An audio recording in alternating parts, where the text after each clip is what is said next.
Yay! Apex flyweight main event, full card predictions. Asu Almabaev versus Kendrick Lamar, aka Manel Cap. We're gonna go ahead and get right into it. Our first fight on the card, we have Charles Johnson versus Ramazan Temirov. I'm gonna be picking Charles Johnson to get the job done here, and I'm gonna pick him to win via third round TKO. Look, Ramazan Temirov, the record looks good on paper. He's got the OV. He's from Uzbekistan.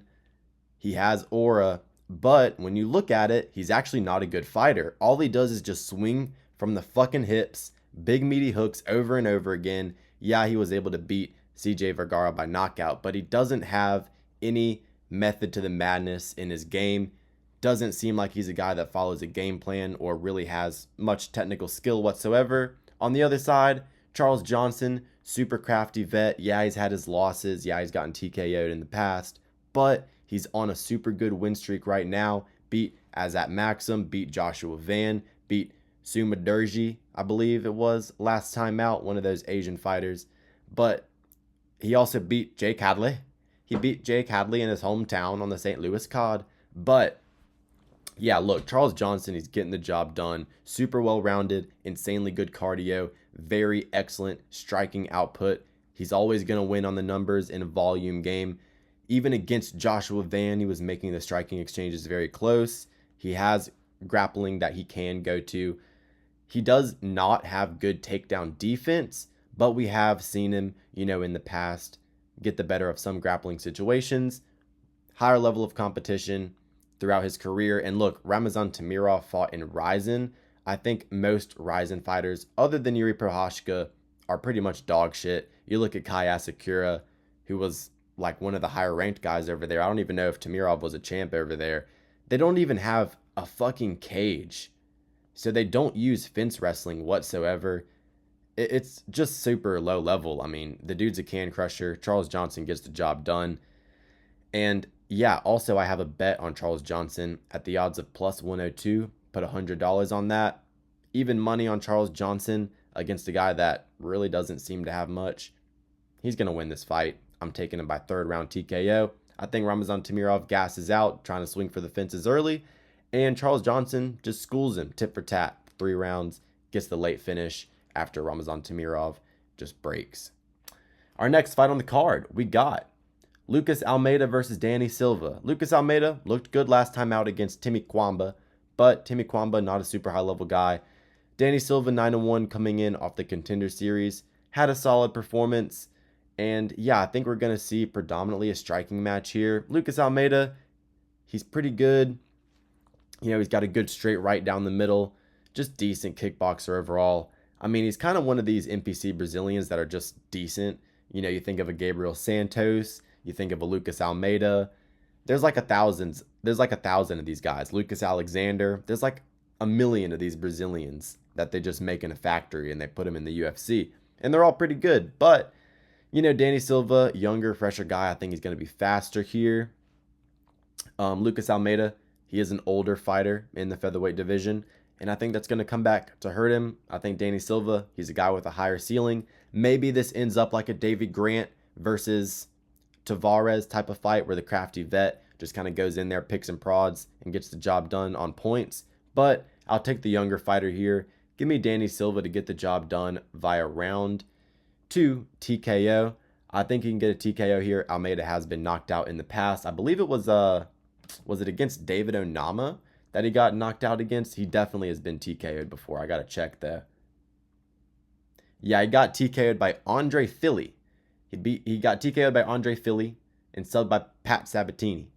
Those are his losses recently. Got the job done over Timmy Kwamba. But yeah, if you're getting knocked out by Philly, it's not a great look. Philly really doesn't have much pop. Danny Silva, second round TKO. That's what I'll take here in this fight. All right, our next fight on the card, we have Douglas Silva de Andrade versus John Castaneda. I think that John Castaneda is kind of trash, really. Daniel Marquez beat the absolute piss and shit out of him. And Douglas Silva de Andrade, he's a solid fighter. He's only ever lost to decent competition. Yeah, he's an old head, but he's one of these old heads like a Jose Aldo or somebody like this that kind of maintains their speed, kind of doesn't really get washed out. A Ronnie Barcelos, for example. I think he's going to pull out a Ronnie Barcelos performance here against John Castaneda. John Castaneda just really isn't good anywhere. Like, he's just an MMA generalist. Doesn't really stand out in any regard. And, you know, you look at fucking old heads losses, you know, you're looking at Rob Font, Peter Yan, Lerone Murphy, Said Nurmagomedov, Miles Johns, all very, you know, high level fighters. He's not losing to guys like John Castaneda. And he's a huge underdog. Like, he's a gigantic underdog here, more than a 2-1 favorite, almost 3-1 favorite. I don't understand how that's the case, because what has John Castaneda showed us, really? Not much. And I think it's just the age, realistically.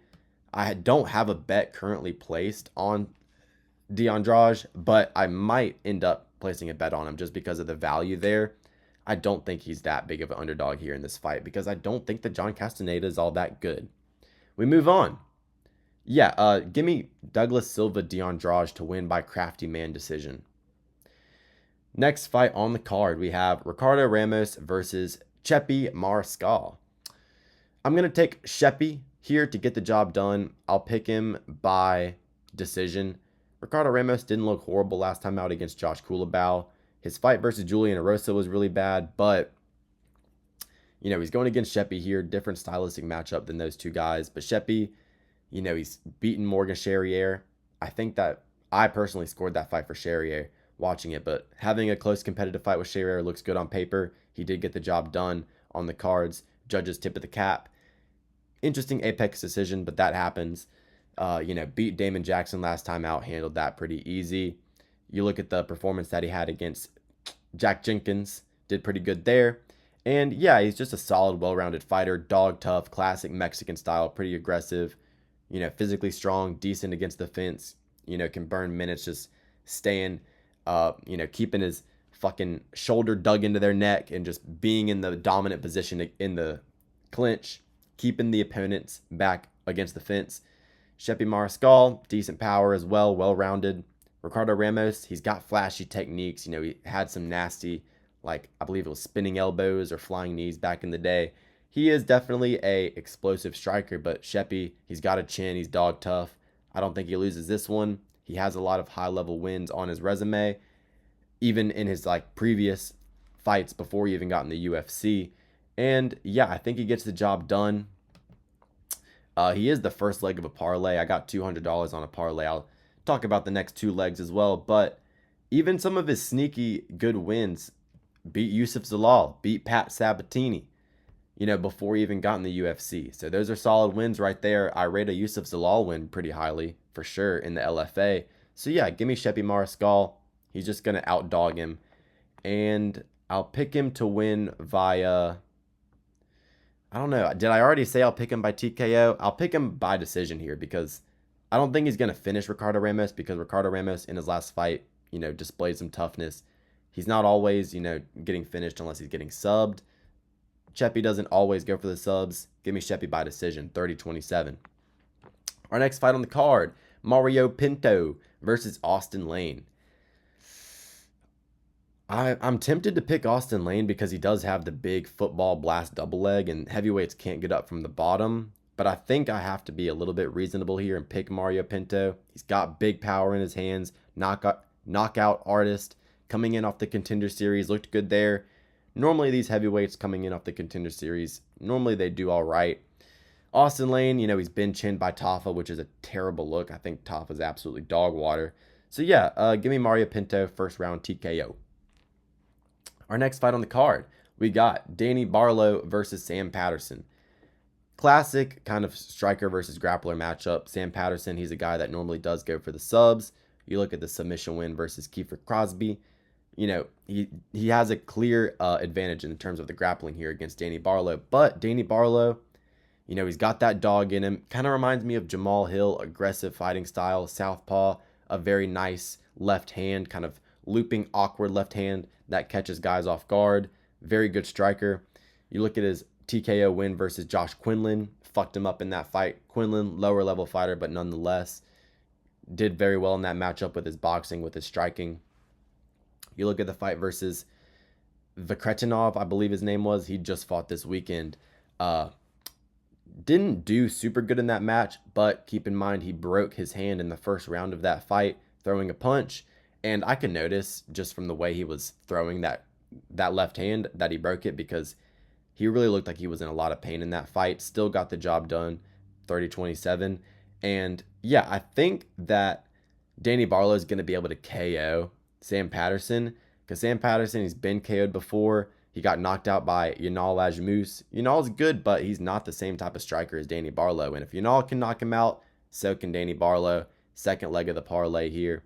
And yeah, he's getting the job done. I think he's a rightful heavy favorite, like minus 300 favorite here. So yeah, I think he's going to get the job done by TKO, round 1. Our next fight on the card, William Gomis versus Haider Amil. Death, taxes, and William Gomis by decision is what's going to happen. Look, Haider Amil, he's good. He had a fucking scrap with Fernie Garcia in his UFC debut. What you know about Fernie Garcia? Call me a fucking casual. Fernie Garcia fought Rinny Nakamura on the undercard of the Max Holloway versus TKZ fight. Rinny Nakamura went to war with Haider Amil. You can't call me a casual if I'm fucking naming off guys like Fernie Garcia who aren't even in the sport anymore. But look, they had a fucking war. They just scrapped in the fucking pocket for like a minute. Eventually, Fernie went down, but Haider Amil, he's got nasty power in his hands. He's a fight finisher. And William Gomis is the exact opposite. He's a guy that floats around on the outside like Leon Edwards, picks and prods, doesn't let you get close. He's got an insane reach advantage, super tall for the division. Teeps up the middle, leg kicks, long-rangey jabs, solid defensive grappling, and he's just a super, annoying fighter to have to fight against, because unless you just close the distance and knock him out, or you are able to chain wrestle, you're not going to be able to outpoint him. And look, Haider Amil versus Fernie Garcia did well in that matchup. It was actually against, I don't even know, probably an Asian fighter named Kim something. But in his last fight versus a South Korean fighter, I believe it was, that's where he got that knockout where he threw literally like 38 punches in a row. He's not going to be able to do that against William Gomis. William Gomis is going to stay all the way across the octagon from him, use footwork, and every time Haider Amil gets close, he's going to leg kick him, teep him, and back away. And then he's going to jab him, leg kick him, and back away. And he's going to teep. You get what I'm talking about. William Gomis by decision. Haider Amil's good, but it's just not the type of style that's going to beat William Gomis. He's just too clean on the feet. If a guy like Joe Anderson Brito can't mix things together and get the job done over the course of 3, I don't think Haider Amil can. Give me Gomis by decision. Last leg of the parlay, I think it was like plus 136. I put 200 on it. So yeah, I like that little 3-legger. Our next fight on the card, Nasrat Haqparast versus Esteban Ribovics. Ribovics is probably the correct pick here. Opened up as a plus 180 underdog on BetOnline. I wish I could have jumped on that line, but quickly went up to a minus 200 favorite, and now he's almost 3-1. Look, rightfully so. He had a great 2024. You look at the fucking head kick versus Terrence McKinney. You look at the, one of the best fights of the year against Daniel Zellhuber, where he got the job done by split decision. He had a big year last year with a lot of spotlight. But don't forget about that loss versus Loik Radzhabov. I could maybe see Nasrat Haqparast pulling something out because he is solid. He's fought guys like Bobby Green, fought guys like Jared Gordon. He's been in these long, extended striking fights before. And Esteban Ribovics, he went to war with Daniel Zellhuber as well, but Daniel Zellhuber, I actually really don't think is all that good. So I won't be surprised if Nasrat Haqparast gets the job done here, but I'll pick Esteban Ribovics to get it done by decision. He definitely has that dog in him, but Nasrat Haqparast does too. Like, he was getting fucked up versus Jared Gordon, which isn't a good look, but still pushed through it. Arguably lost that fight though. That was a terrible robbery. Now that I'm really thinking about it, Jared Gordon should have won that fight. And yeah, that's not a great look if you're fighting Esteban Ribovics. So yeah, give me Esteban Ribovics by decision. I think he gets the job done. I think he's a little bit more talented. He's gritty as hell. Nasrat Haqparast isn't a quitter, but Ribovics just kind of has that X factor. Brundage versus Marquez. What the fuck is this doing as the co-main event? They're literally just joking at this point. Like, you can just totally see Dana White and Hunter Campbell and Mick Mannard in the fucking war room literally snickering amongst themselves as they put this as the co-main event. They're like, dude, what the fuck are they thinking? Literally, any other one of these fights would have been a better co-main event. But nonetheless, they're literally in the back room thinking, dude, we're going to fucking troll these fans, man. Let's make this the co-main event and see what they say. I swear that they put Brundage as a co-main event here to get people to complain about it for traction on social media. Kind of like how they did with Bo Nickel and Brundage on 300. But nonetheless, give me Brundage by decision. Neither of these guys are good whatsoever. They're both pretty terrible, frankly. But Marquez, we got the same first name, Julian Marquez. Just a big slugger. And the only thing I can really think of with this guy is him just slugging in the pocket and going down versus RoboCop. And then versus Zach Reese, I saw that fight in person in Louisville. Zach Reese literally folded this dude up like origami in 20 seconds. But look, Cody Brundage, I guess he's a well-rounded fighter. He kind of has some grappling. He isn't a complete bum, but he's not that great anywhere, and he's a quitter, that's for sure. You know, you look at the Jacob Malkoun fight, you look at his fight versus fucking Abdul Razak Al Hassan, quit in both of those fights. And look, he does seem like a quitter. He's not that great. Julian Marquez has been TKO'd 3 times, hasn't won since like I was in fucking high school probably. But, you know, look, this fight is a fucking coin flip realistically. Who fucking knows between these two low-level fighters? But I'm going to pick Cody Brundage to win because I saw this video on Instagram where he was crying about his daughter who had ALS, and he was like, she's the real fighter. So that's a pretty good storyline. I'll pick Cody Brundage. Hopefully he wins because, you know, you got to provide for his daughter who has, you know, medical issues. So yeah, let's go for Cody Brundage to get the job done. Don't give a fuck about that fight. Manel Kape versus Asu Almabaev. Kendrick Lamar taking on Mini Shavkat. Look, I'm actually going to pick Asu Almabaev here.